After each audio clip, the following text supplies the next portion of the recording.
All right. So listen, there's a couple of things that I want to go over with you today. I want to make sure that in the middle of you going through and understanding your corporate growth, that you have this book as well. It's called Title Abstracting Made Simple. And here's why I want you to have it, because you're purchasing tax certificates. Okay. So in doing that, you are putting yourself in a position so that if the property owners of these delinquent taxes actually um, default and don't pay their taxes, that means that you're going to get what's called a purchase certificate. That purchase certificate means that you've paid the property taxes, that you have the first right of refusal to purchase that property. And the way that you do it is you just take your purchase certificate over to if you're in Alabama, it will be the judge of probate's office. If you're in Georgia, it would be the clerk of superior court. If you're in Tennessee, it would be the register of deeds. If you're in South Carolina, it would be the clerk of courts. It just depends on which state you're in.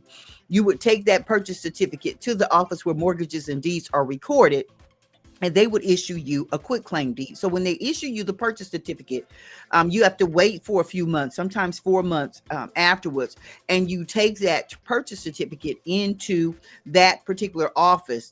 In Alabama, it's the judge of probate's office. It's where the mortgages and deeds and other related documents that encumber real estate title are recorded. Okay, so you would take it to the Georgia probate office if you're in Alabama, and they would in turn give you a quick claim deed. That quick claim deed simply states that they are conveying to you the interest that they have in the property. Well, the interest that they have is that those individuals didn't pay their property taxes. So they can only convey to you what they have.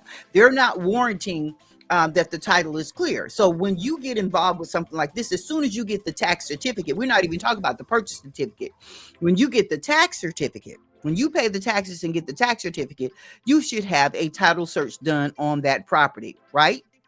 So what I like to do is teach you how to do your own title search. I remember when you came to me and I told you initially in our very first meeting that you needed to have a title search done. I did that title search for you.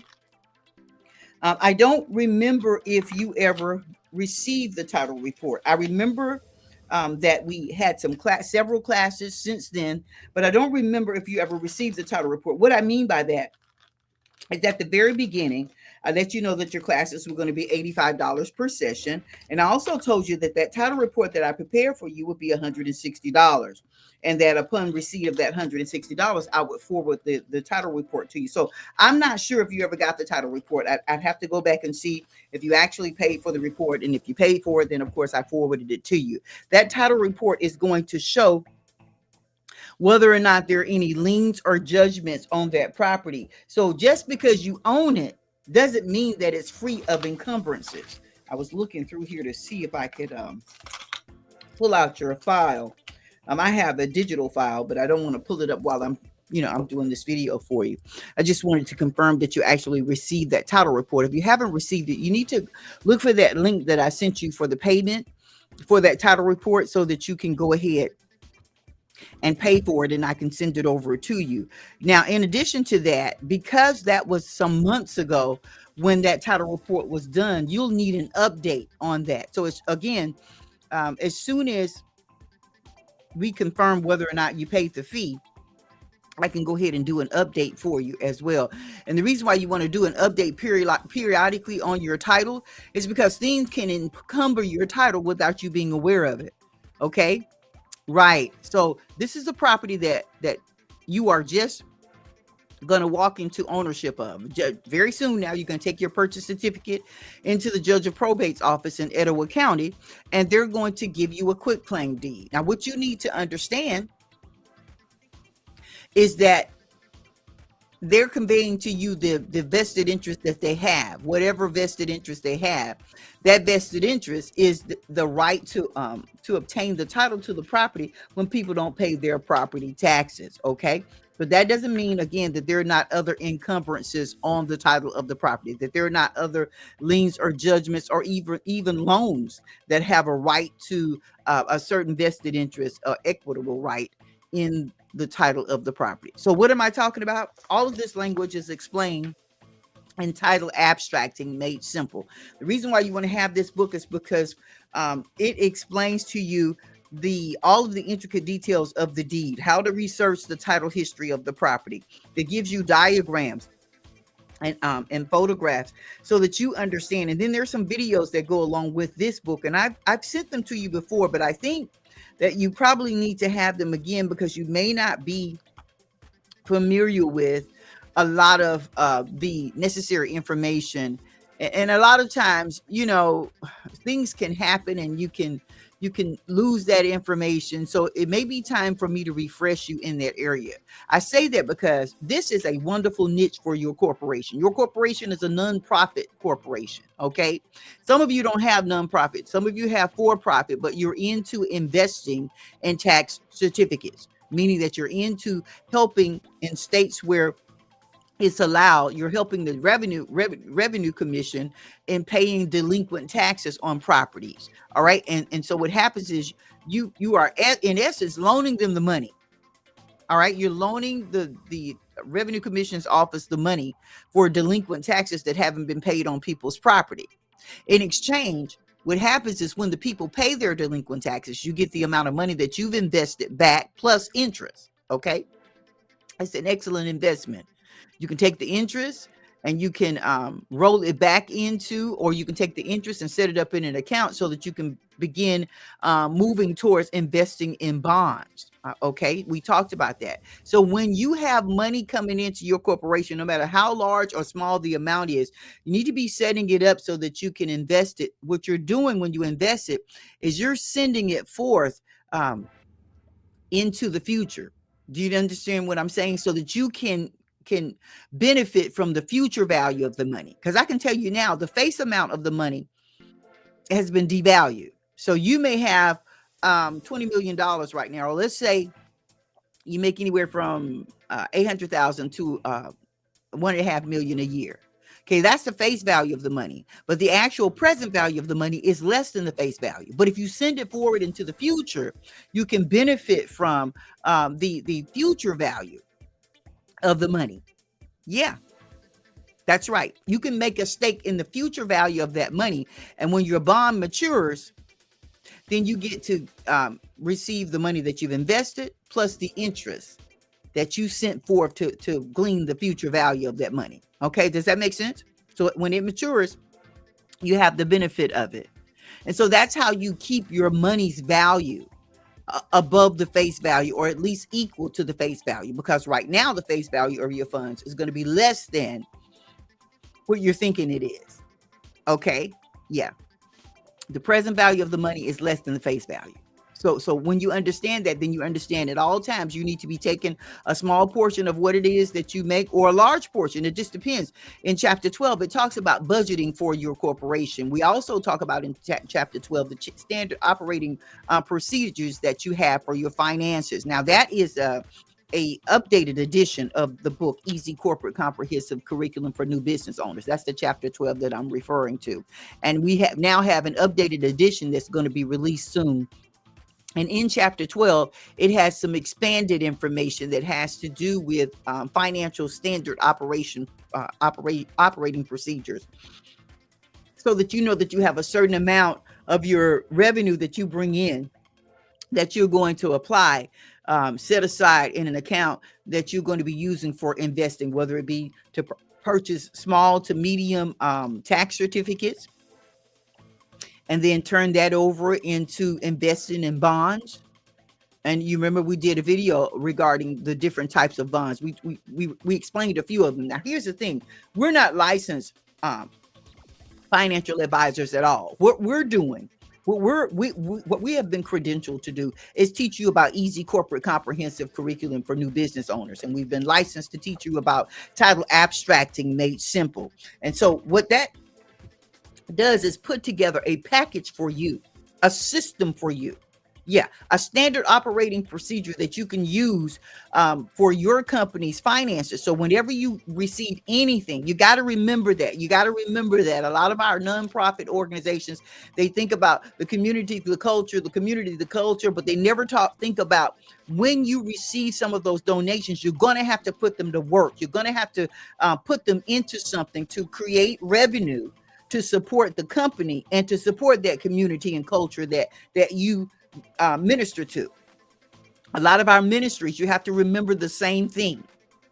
Yes, that just because you're nonprofit or you're nonprofit adjacent doesn't mean that you don't build profit. You got to build profit in order to be able to sustain the properties, the real properties that you want to purchase. That brings me to the next thing. When you, of course, you pay the tax certificate, maybe somebody defaults, the redemption time passes, they don't pay their taxes, you get a purchase certificate. After that time is up, you go into that judge of probate's office or clerk of superior court's office or whatever state you're located in. You go in that office that houses the mortgages and deeds, and they give you a quit claim deed, which gives you a portion, a somewhat of a vested interest in the property. I say somewhat because you have to have a title search done. As soon as you get that tax certificate, even if you don't know if that person's going to exceed the redemption period to pay back their property taxes, get a title search done. And that's why we teach you in this book how to do a title search so that you don't have to hire someone, pay someone every time to check the title. This is what we teach you step by step. Okay. So if you're a person that came to me and said, well, I purchased tax certificates, then you'll notice that the name of your course is Title Abstracting Made Simple. Your course title is different from some of the other course titles that would be Easy Corporate Comprehensive Curriculum for New Business Owners. The reason why you have a different title is because if you're going to be purchasing tax certificates, you need to know how to, in essence, go in and check the title history to make sure that there are no other encumbrances. Now, when you get that quit claim deed from the county, you need to be able to put that property right underneath your holding company, which brings me to my next and final point. Some of you have come to me and you started with an LLC, and we help you to move your LLC or to open, not necessarily move your LLC underneath your C corporation. So we help you to form a C corporation and then put that LLC under the C corporation. Now, what I want to tell you is the C corporation that you formed also needs to be a holding company. I don't know if you guys have seen this video. So I created a video to explain to you guys how to transform. If you have multiple corporations, let's say you have some LLCs and you've got other corporations, you also have a C corporation. We show you how to set that C corporation up as a holding company. Matter of fact, if you haven't already formed your C corporation, let's say you have other companies, but you haven't formed the C corporation that you want to use as a holding company, then there's some language that you need to use in your articles that will indicate that it is a C corporation that you are forming. Okay. And we went through that in one of our other videos. If I need to pull out that teaching for you, just let me know. Because that C corporation that you formed to use to house your LLC, you can turn that into a holding company. That's right. You can amend your language with the Secretary of State's office. You can amend your language in your minutes, and you can turn it into a holding company. Well, what is a holding company? Well, I've sent you some videos on that. If you haven't watched them, you need to go back and watch them. What I'm showing you is how to set your company up so that your assets are protected. So that real estate that you actually have received the quitclaim deed for, after you've gotten the title research done and you're sure that there are no other encumbrances or no other entities that would have a right, a legal, vested, or equitable right to this property, you put that property underneath your holding company. Why are we doing that? The holding company protects the vested interest. The holding company protects your company's assets. So any assets that would belong to any of your LLCs, you put them all underneath the holding company.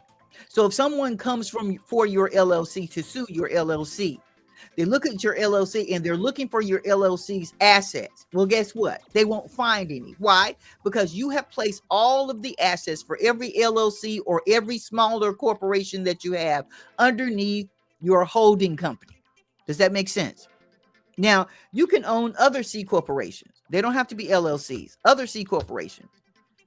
And all of your assets for each one of those corporations will be placed underneath the covering of your holding company. One of the aspects of the holding company is that it has to be a C corporation because it has to be a separate entity. And the whole fiduciary responsibility of that holding company will be to protect all of the assets of the variation of companies and corporations that you have that you operate. What you're doing is adding an extra layer of protection to protect the assets of each entity that you own. That's the objective. And then from there, we show you how to set up a trust, because that's going to add a double layer of protection to your assets. Because while you're out here trying to help people with LLCs or help people with some of the other companies that you guys have formed to help fulfill certain needs that are needed in our community and in our nation, you need to make sure that you're covering yourself, because not everybody considers the help that you provide as help. Sometimes they consider it offensive and they look for a way to shut your company down. The best way to do it is to cut off your assets. But if your assets are always placed underneath your holding company, and the holding company doesn't operate in any of your entities. See, the way you protect the holding company is you make sure the holding company is not involved in any of the corporate operations of your other entities. Every entity handles its own corporate operating management. The holding company protects your assets, but it does not participate in any of the operations of any of your other companies. You keep it totally separate. It doesn't operate in, you never put the name of the holding company on anything that you're operating in. It is just a holding company to house your assets and to protect and to keep your assets separate. We'll talk more about that. But anytime you get and you want to do this tax certificate thing over and over and over again, you don't have to just stay in a particular county. You don't have to stay in Madison County. You don't have to stay in Etowah County. You don't have to stay in Elmore County. You see some of the rest of you, okay? You don't have to stay in Clark County. You can purchase delinquent tax certificates from other counties. And the way you do that, if you're in Alabama, is you reach out to the Revenue Commission. Whatever state you're in, you reach out to that tax commissioner's office and you find out. Not every state participates in selling tax certificates, but a lot of states do. They sell tax certificates for delinquent taxes, and they'll allow you to pay the delinquent taxes of someone else's property, and they'll give you a tax certificate in exchange for that. If you're going to do that, you need to make sure you have this book, Title Abstracting Made Simple. Why? Because I teach you how to then, once you get the tax certificate, go in and check the title records of that property to see if it's been encumbered by any other entity or individuals, so that you'll understand whether or not there's somebody else rivaling your vested interest in that property. First thing. Second thing is that you form a holding company. If you have several corporations, you might want to make one of them a holding company. Pull it out of operations. No longer will it be participating in any operations. It's just going to be the holding company to house your assets. Or you can form a C corporation specifically for that purpose. And we have the language that we show you how to get that done. The exact language that you would put in your articles of incorporation to protect that company as a holding company. And then you take those same articles and put them inside of your minutes and inside of your bylaws. Okay. So I hope this has been helpful to you. You want to continue to invest in tax certificates. It is an excellent way for your company to build revenue. And then you want to take that and begin to move it into purchasing bonds. You know, we talked about municipal bonds. We talked about corporate bonds. We talked about treasury bonds and the variation between all three of them and the ways that you can get involved with that. Then we talked about treasury bills and treasury notes. That's on a higher scale, on a higher level. Some of you, a couple of you, and I will not call any names, you're earning right at a little over $1 million a year. You want to look into treasury bills and treasury notes. Yeah. And so we walk you through all of that. So you have a variation of items that you can ladder in terms of your investment. Okay. So I'll pull that module up for any of you that want it. Just reach out to me, just text me or send me an email letting me know you want that module. I'll show you how to set up a holding company to put all of these assets in that you're going to be. So even in your tax certificate, the next time you do a tax certificate, do it in your corporate name. Okay. Do it in your corporate name, not the holding company.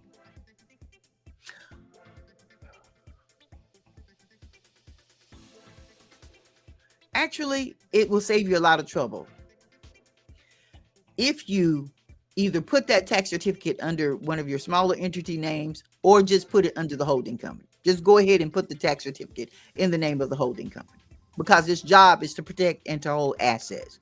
So you can put it in the holding company's name. If they insist that it has to be in an individual's name, no problem, fine.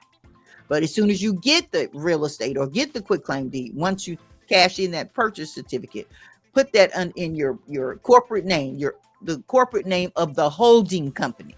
Okay. That's how you put it underneath the holding company. You put your asset under the name of the holding company. I got to go now, but I want to make sure you understand that that holding company also has to have its own bank accounts and all of that. I'm going to get out of here now. But if you want more teachings on that, I actually have teachings on that. I can send it to you. I can resend it to you.